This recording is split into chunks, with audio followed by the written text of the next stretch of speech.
Last duchess, Robert Browning.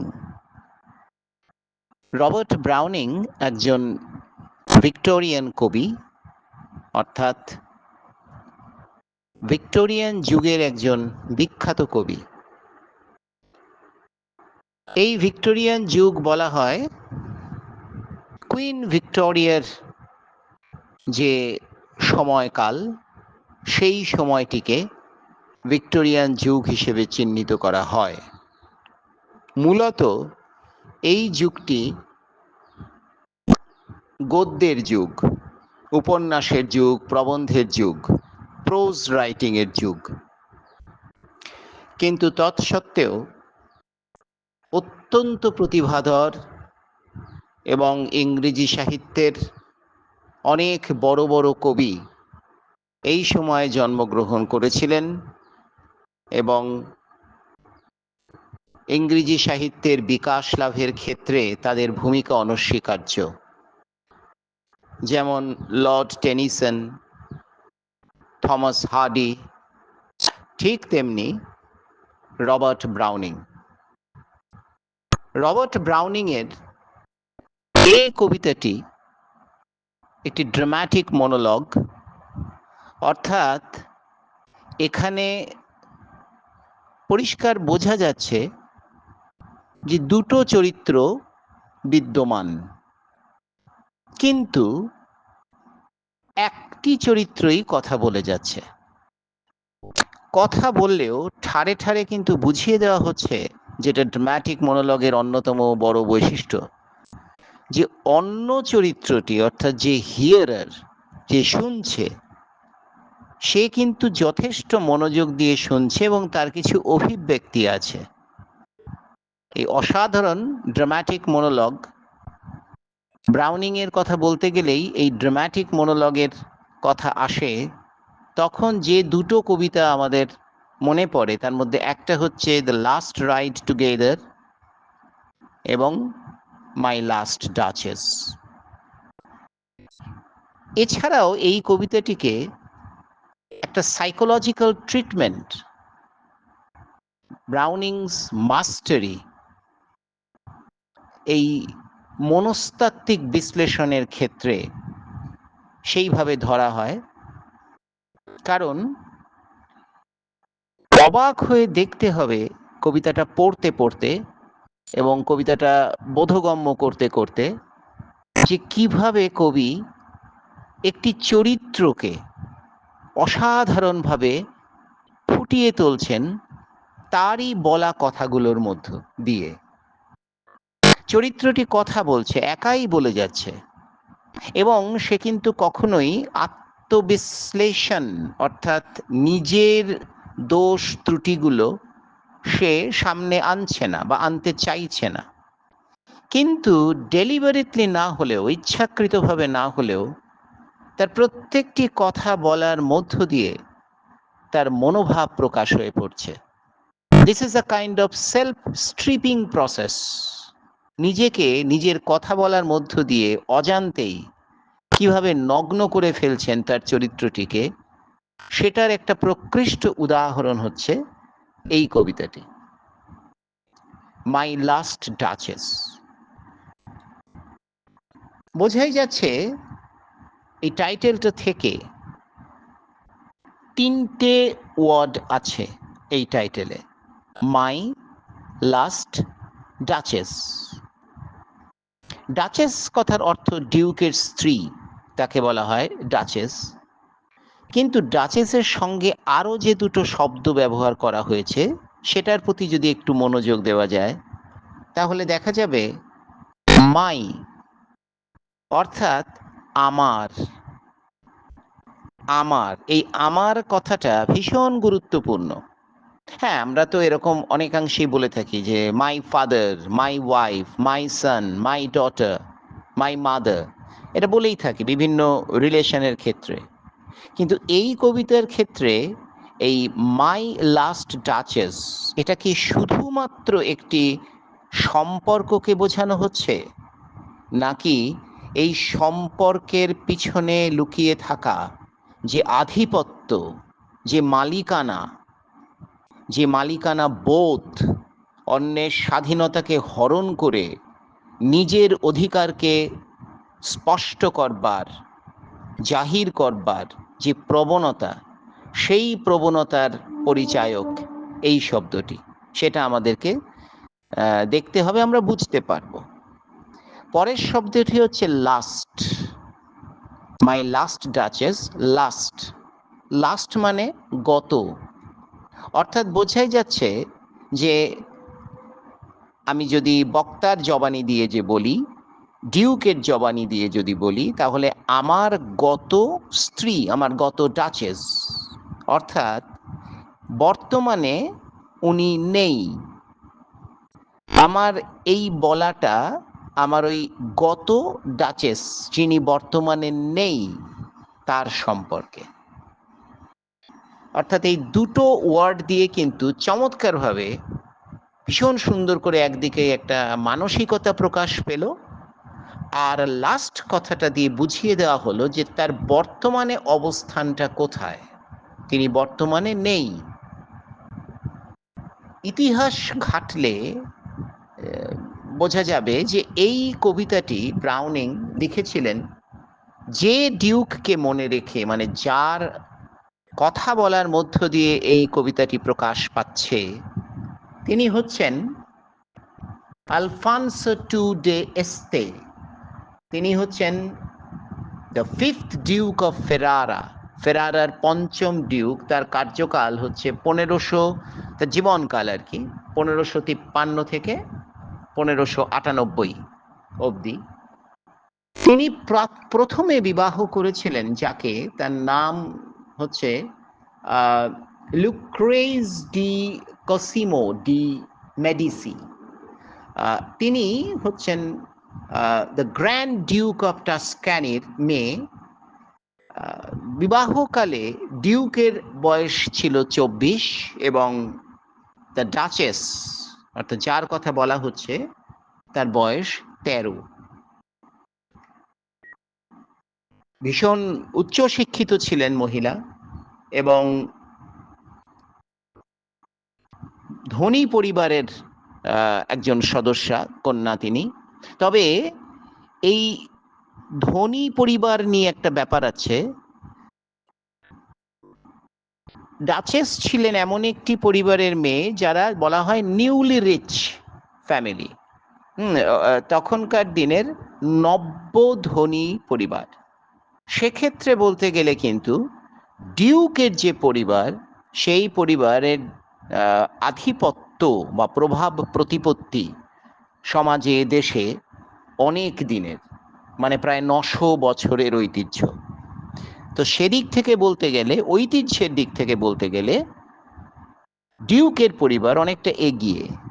কিন্তু তাই বলে শিক্ষার দিক থেকে ডাচেস কিন্তু কোনো অংশে কম ছিলেন না। ডিউকের মনে কিন্তু এই 900 বছরের যে গর্ব, সেটা একদম ফুলে ফেঁপেছিল, সেটা বারবার প্রকাশিত হয়েছে।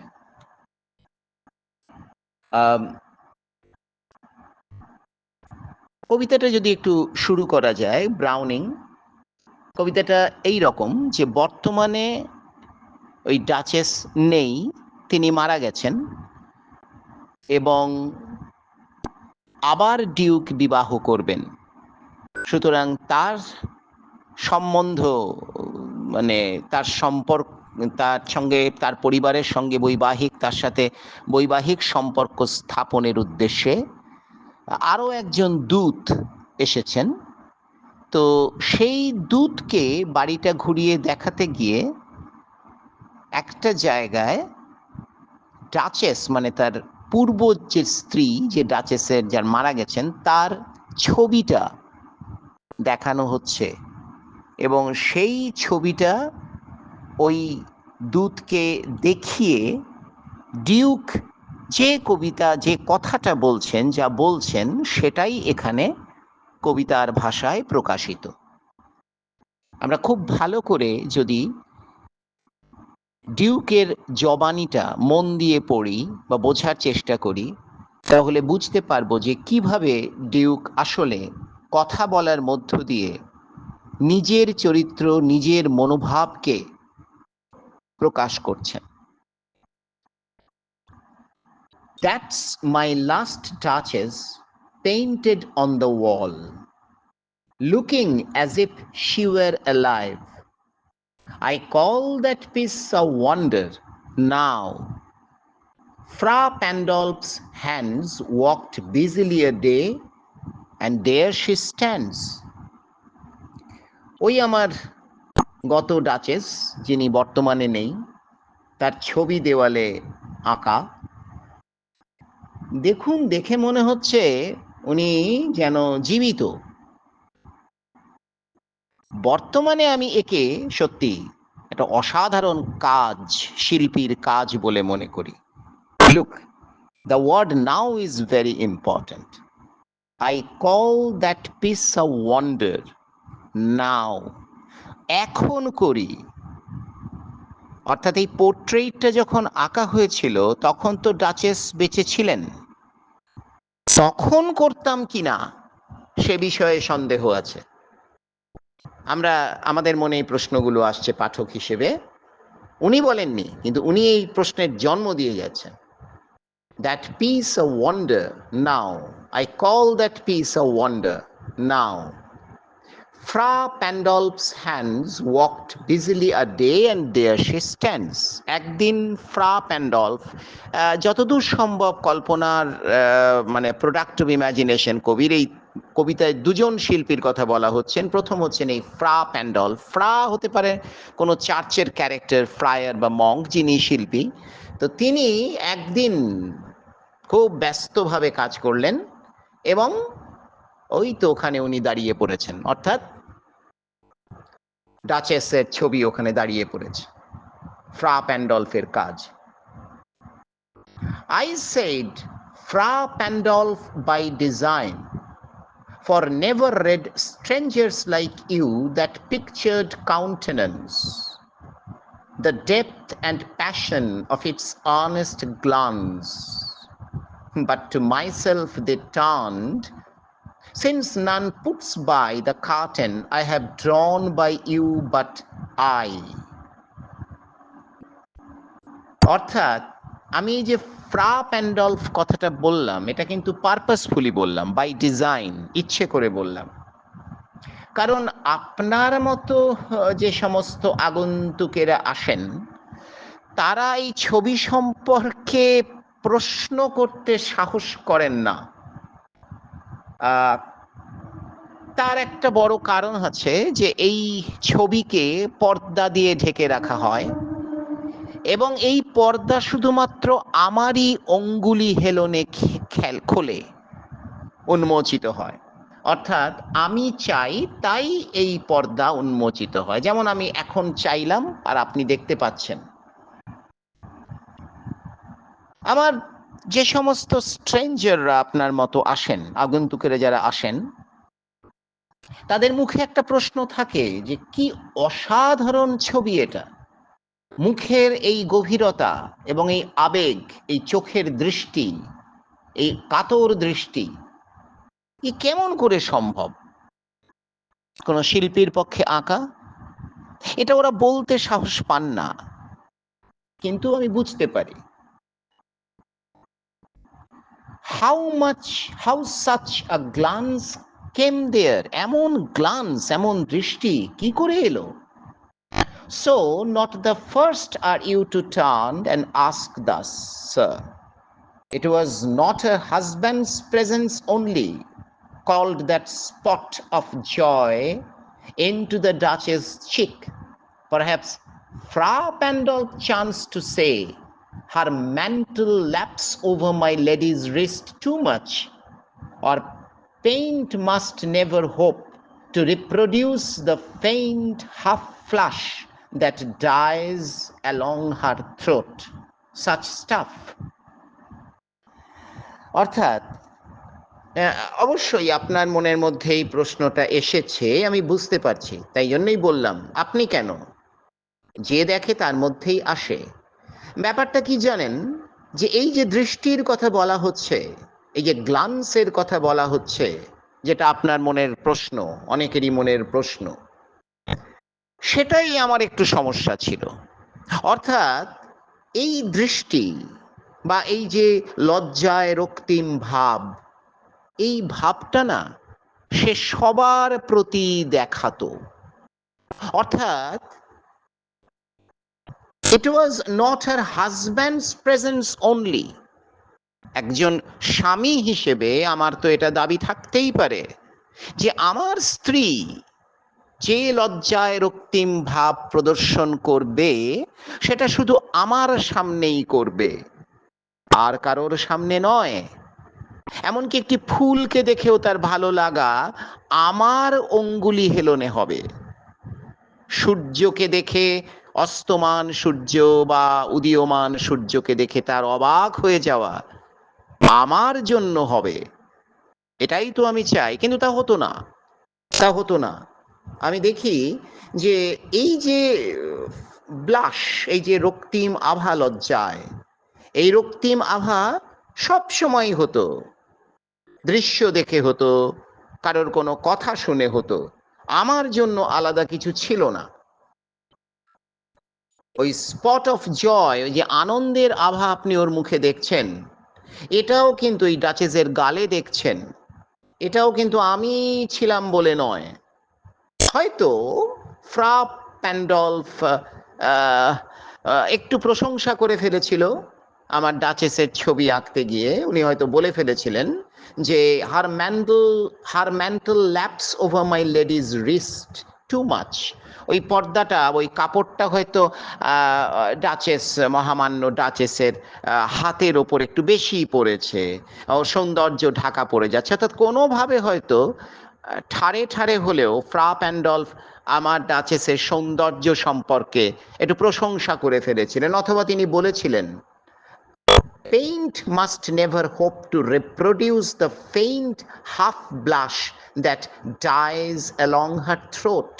এই যে অসাধারণ রক্তিম লজ্জার আভা যেটা তার গণ্ডদেশ, গাল থেকে গলা নেমে আসছে, এই শুধুমাত্র রঙের আঁচড়ে, তুলির আঁচড়ে, এটা কোনো অবস্থাতেই ফুটিয়ে তোলা যাবে না। এত চমৎকার সৌন্দর্য, এটা শুনে হয়তো ওই একই রকম ভাবে আমার স্ত্রী, আমার গত ডাচেস, তিনি রক্তিম হয়েছিলেন, লজ্জায় লাল হয়েছিলেন। Such stuff was courtesy, she thought, and cause enough for calling up that spot of joy. এই ধরনের কথাবার্তা হয়তো আমার স্ত্রীর মনে হয়েছিল অত্যন্ত সুন্দর প্রশংসা, ভদ্র প্রশংসা, এবং কোনো কারণেই, সেই কারণেই হয়তো তার গালে ওই আনন্দের রক্তিম লজ্জা মাখানো আভাটা দেখা গিয়েছিল। জানেন, এরপরে বলছেন, she had a heart, how shall I say, too soon made glad, too easily impressed. She liked whatever she looked on, and her looks went everywhere. ওনার একটা হৃদয় ছিল, কি বলি বলুন তো আপনাকে, অত্যন্ত সামান্য কারণেই আনন্দিত হয়ে পড়তো, অত্যন্ত সামান্য কারণেই অনুপ্রাণিত হয়ে পড়তো। উনি পছন্দ করছেন যা দেখছেন তাই সব কিছুকে, তার দৃষ্টি সব সময় সব দিকে যাচ্ছে। Sir, it was all one. My favor at her breast, the dropping of the delight in the west, the bough of cherries some officious fool broke in the orchard for her, the white mule she rode with round the terrace, all and each would draw from her alike the approving speech or blush at least. সব কিছু একই রকম প্রতিক্রিয়া পেত। এই ধরুন না, আমি যে অলংকারটা দিয়েছিলাম, যেটা ওর বুকের ওপর শোভা পাচ্ছে, আমি যা দিয়েছিলাম, যে গিফটটা আমি দিয়েছিলাম, যে জুয়েলারি বা আমি যা দিয়েছিলাম, সেটার প্রতি ওর যা প্রতিক্রিয়া, পশ্চিমে সূর্য অস্ত যাচ্ছে, অথবা কেউ হয়তো একটু ফুলের বোকে বা ফুলরাজি তার জন্য নিয়ে এসেছে, অথবা ছাদের উপর সে যখন তার ঘোড়ায় করে ঘোড়ায় চড়তো, এই সব কিছুর মধ্যেই ওর প্রতিক্রিয়া এক রকম ছিল, একরকম, একই রকম লজ্জা। স্বামী হিসেবে আমার প্রতি ওর কোনো আলাদা প্রতিক্রিয়া আমি লক্ষ্য করিনি। She thanked men, good, but thanked somehow, I know not how, as if she ranked my gift of a 900 years old name with anybody's gift. Who would stoop to blame this sort of trifling? Even had you skill in speech, which I have not, to make your will quite clear to such an one, and say just these or that in you disgusts me, here you miss, or there exceed the mark. And if she let herself be lessoned so, nor plainly set her wits to yours forsooth, and made excuse, even then would be some stooping, and I choose never to stoop. অর্থাৎ বলছে যে সব কিছুর প্রতি ওই একই প্রতিক্রিয়া। এমনকি আমার মনে হতো ও যে গিফট পায় অন্যান্যদের কাছ থেকে, যে প্রশংসা বাক্য শোনে বা যাই কিছু পায়, ও যেন আমার গিফটটা, মানে আমি যা দিয়েছি ওকে, আমার সব থেকে বড় গিফট হলো আমার সুনাম, আমার বংশ পরিচয়, আমার 900 বছরের পুরনো ঐতিহ্য, যে সম্মান, যে অহংকার আমি ওকে দিয়েছি, সবকিছুর সঙ্গে সেটাকে গুলিয়ে ফেলে, সেটাকে এক করে ফেলে। এই ধরনের ছোট্ট ছোট্ট মারাত্মক ভুলগুলোকে কে বলুন তো ঠিক করবে? Hood stoop. লক্ষ্য করবে পরবর্তী লাইনগুলোতে স্টুপ কথাটা 3বার ব্যবহৃত হয়েছে প্রায়। স্টুপ মানে ঝোঁকা, ঝোঁকা। কে ঝুঁকবে? আমি আমি ঝুঁকবো, এই ভুলগুলোকে ধরিয়ে দেব। আচ্ছা, যদি ধরিয়েও দিতাম, আমার আপনার মতো বা অন্যান্যদের মতো বলবার ক্ষমতা নেই, কিন্তু আমি যদি ধরিয়েও দিতাম যে এখানে ভুল হচ্ছে, just this or that in you disgusts me, এই বলে তুমি বিরক্ত করছো আমাকে, এইখানে তুমি মিস করলে, এইখানে তুমি প্রগল্ভতার মাত্রা ছাড়িয়ে যাচ্ছ, এগুলো যদি বলি, সে হয়তো শিখবে, শিখবে এবং কখনোই কোনো অবস্থাতেই কোনো আর্গুমেন্ট, কোনো যুক্তি আপনার বিরুদ্ধে দেবে না, আমার বিরুদ্ধে দেবে না। কিন্তু কে ঝুঁকবে? কে ঝুঁকবে? Even then would be some stooping. সে যদি সব মেনেও নেয়, আমার তো মনে হবে যে আমি ওর কাছে মাথা নুইয়েছি। ওকে কারেক্ট করতে যাওয়ার ব্যাপারটা বলাটাই ওর কাছে মাথা নত করা। সুতরাং আমি কোনোভাবেই মাথা নত করিনি। I choose never to stoop. আমি মাথা নত কখনোই করি না। Oh, sir, she smiled, no doubt, whenever I passed her. But who passed without much the same smile? This grew. I gave commands, then all smiles stopped together. There she stands as if alive. আহ, বুঝতেই পারছেন, ও হাসতো, আমি যখন ওর পাশ দিয়ে যেতাম হাসতো। কিন্তু আচ্ছা বলুন তো, যে কিনা ওর পাশ দিয়ে যেত, তারপর তারাও তো সেই একই প্রতিক্রিয়া দেখতে পেত বলে আমার মনে হয়।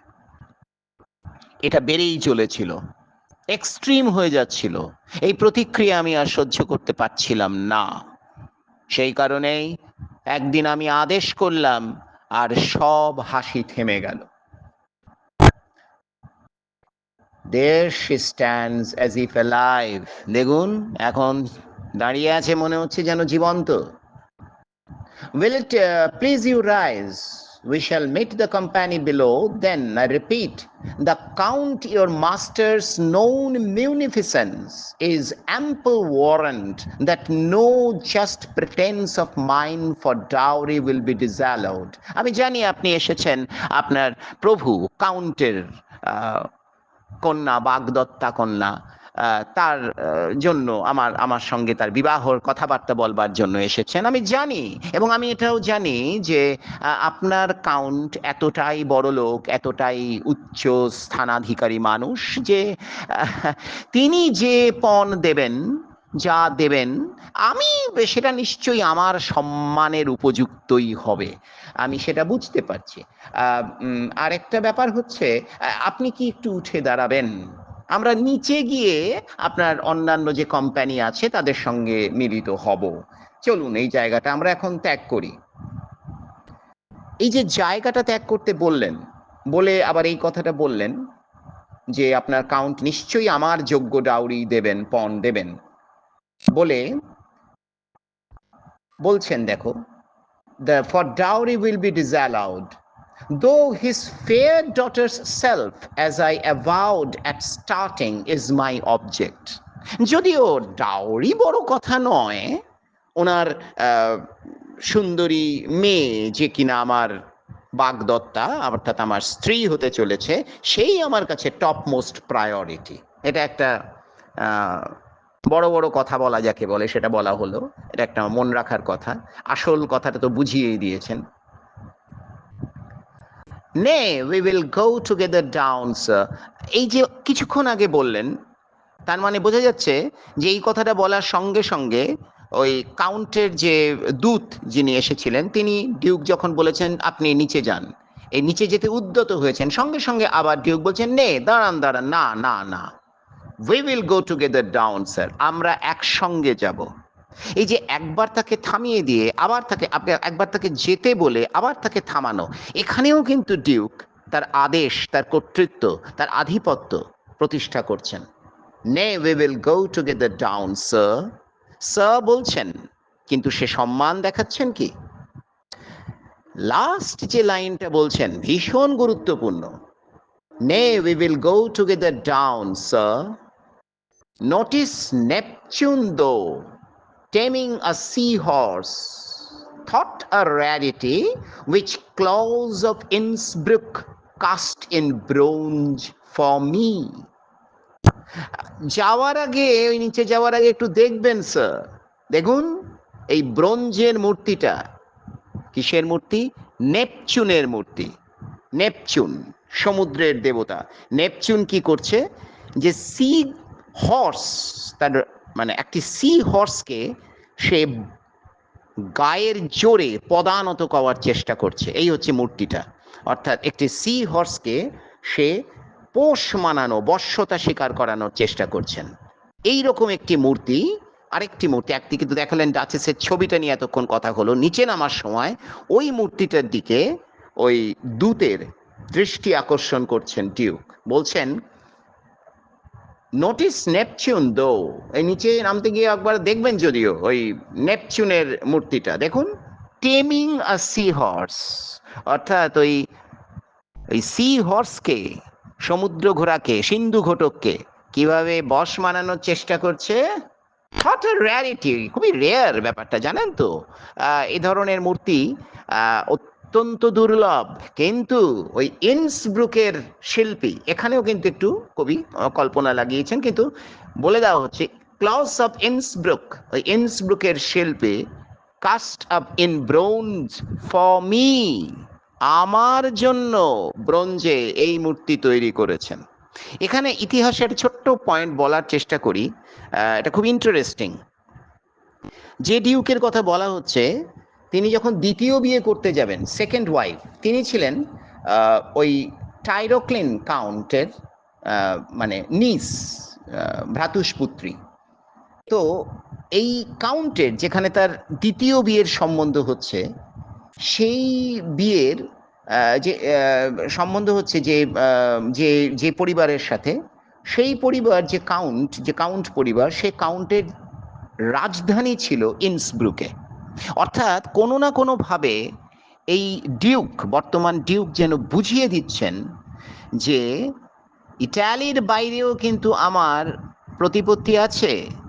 আপনি যেখান থেকে আসছেন, মানে আপনার মালিকের, মানে যে পরিবারে আমার বিয়ে হচ্ছে, আমি বিয়ে করতে চলেছি, সেই পরিবার যে জায়গার, যেখানে তার আধিপত্য, সেই জায়গার একজন বিখ্যাত শিল্পী আমার জন্যই শুধুমাত্র এই ব্রোঞ্জের স্ট্যাচু তৈরি করেছেন। অর্থাৎ ঠারে ঠারে একটা অসাধারণ, ভীষণ সুন্দরভাবে ব্রাউনিং কিন্তু ডিউকের মনোভাবটা, তার চরিত্রটিকে একেবারে নগ্ন করে দিলেন। কবিতাটি ভালো করে পড়তে হবে, আর পড়লেই কিন্তু এর রসাস্বাদন করা যাবে। অত্যন্ত সুন্দর কবিতা। ড্রামাটিক মনোলগের মাধ্যমে একটি চরিত্রকে তারই বলার মাধ্যমে কিভাবে প্রকাশিত করা যায়, নিজের প্রশংসা করতে গিয়ে যে কিভাবে উনি নিজের নিন্দে করে ফেললেন এবং নিজেকে প্রকাশ করে ফেললেন, তার চারিত্রিক দোষগুলোকে পাঠকের সামনে উন্মোচিত করে ফেললেন। That's the point of interest. Read it carefully and mindfully. Thanks to all.